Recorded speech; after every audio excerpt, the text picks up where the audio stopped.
What's going on, y'all? Thanks for checking in with Callie. Please like, subscribe.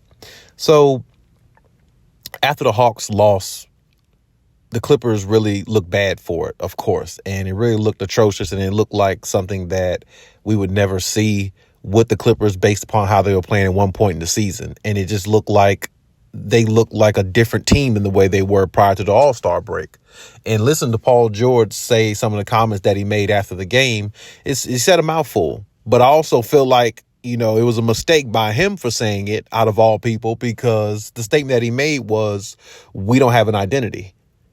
And when he said that, he's exactly right. Right now, they're playing like they don't have an identity.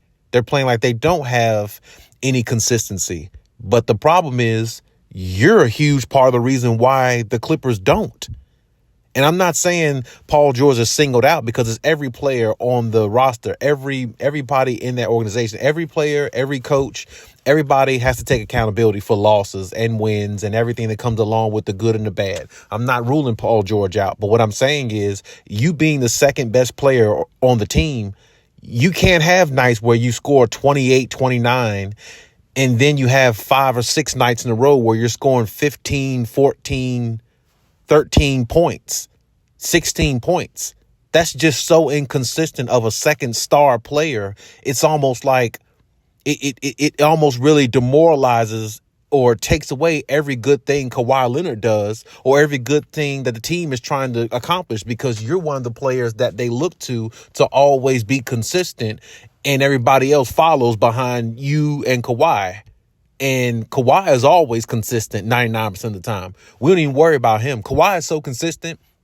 People don't even talk about his greatness, because they expect him to be so consistent, and it's just so much of a routine. His greatness sometimes gets overlooked. But the reason why Paul George is talked about more in a lot of cases is because he has greatness in him, but it's never really consistent enough for the team to gel and get to that point where it's like they look overly dominant.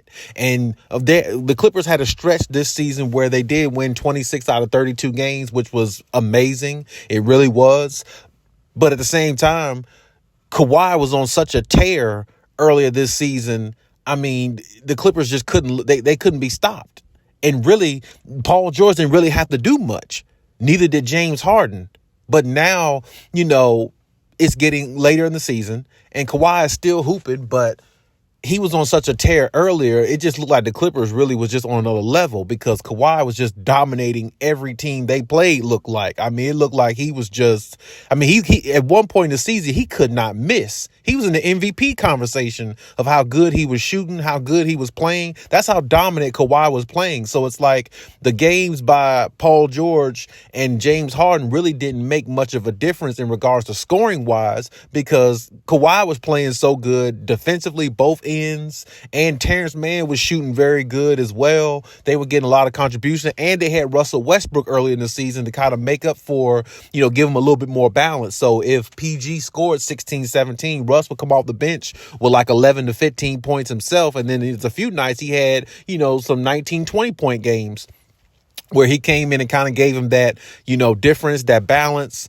and gave him a little bit more, energy and playmaking and all those things. So it kind of balanced out a little bit more. But now, that you have injuries with him, and Norm Powell's kind of in and out the lineup, kind of dealing with the injury a little bit. Now it's like, everybody needs to be more accountable for what they're doing individually, because you got pieces taken away. And that's how it goes with any team that has injuries. When 1 or 2 players are taken away, other guys got to make up for the slack of what those other players do well. And energy, effort, that's a big one, because it looks like the Clippers are playing without the energy, without the effort. And that's where Russell Westbrook is so valuable. And then you look at, like, here lately, like I said, Norm Powell's been dealing with the injury, kind of sort of back and forth. But he's been playing through it for the most part. But like I said, against the Atlanta game, he didn't play. And wow, it really showed, because they could have used his 17 to 19 points he probably would have got. I think he probably would have scored about, probably 19 or 20 against the Atlanta Hawks. That's a team that, he really probably can get, go crazy against. He might have had a 20-plus point game, 22-plus point game against the Atlanta Hawks. Who knows? And if he has that, then the Clippers win. But my point is, everybody has to be accountable for what they do, regardless of who's on the floor. And even when the Clippers are missing players, they still have several or 2 to 3 Hall of Famers on the floor at all times. So, I mean, it was no excuse for the loss against Atlanta. It's no excuse for how they've been playing after the All-Star break. But at the same time, they got to find a way to become more energetic defensively and crash the boards a lot more. And as far as Ty Lue, you got to come up with better schemes.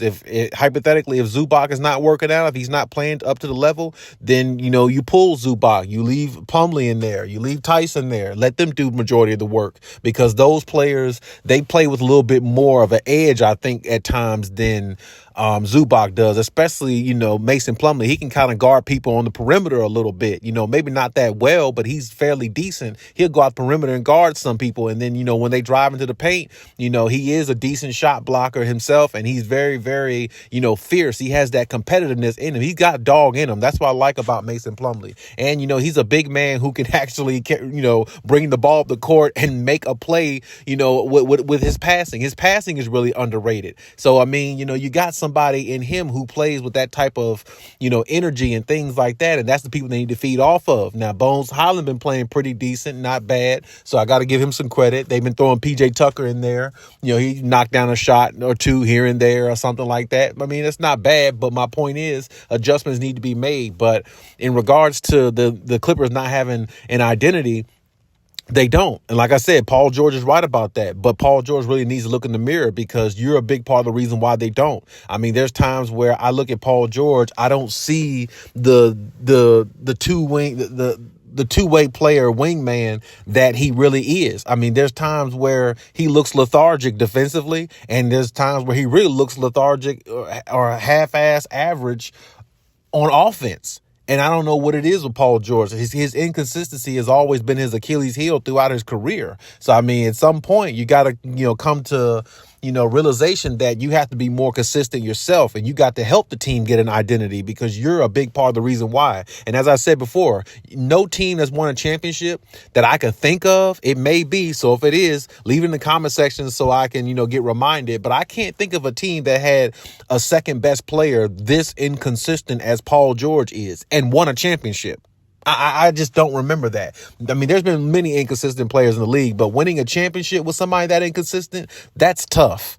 That's tough. I mean, honestly, at times when I look at Paul George, honestly, Kawhi Leonard, when he was on Toronto with Pascal Siakam, Spicy P was a little bit more consistent than what Paul George is. I mean, if I'm just being honest, he was, I mean, he's not as good as a player as Paul George is. No, but I mean, consistency, you can get the 16 to 18 out of him every night. He's going to crash the boards and get about, 7 to 8 rebounds, and he's going to play hard on defense. That's consistency. It doesn't have to be 29, 28 points every single night. No, like I said, if you're consistently giving one number around about most of the time, and we can count on that, that's how you win championships, because you can pencil in what this guy is going to bring most nights. This guy, that guy. And when you do that, that's how you build chemistry. That's how you build a foundation. And then it goes up from there. But it's hard to do that with Paul George at times, along with James Harden. I mean, because I'm not leaving James Harden out either. I spoke on him. I put a video about him yesterday. You can go back and check that out.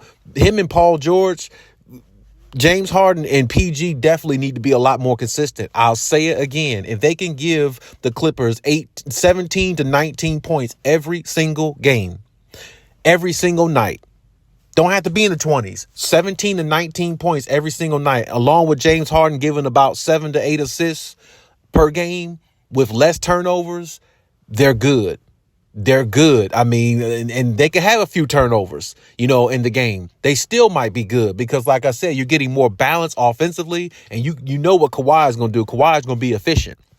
So that'll give them more of an identity on the offensive end, at least. Because when you look at the Clippers right now, they don't have an identity on either end, because they're not playing the way they were defensively prior to the All-Star break, and their offense is flailing. It's not looking as good as it was prior to the All-Star break. So my point is, at least if you get an identity on one side of the basketball, then you can focus on the other side and figure out ways to implement, throughout the team, how you can better, the defensive side of the basketball, which will make you a dominant team that everybody envisions you to be.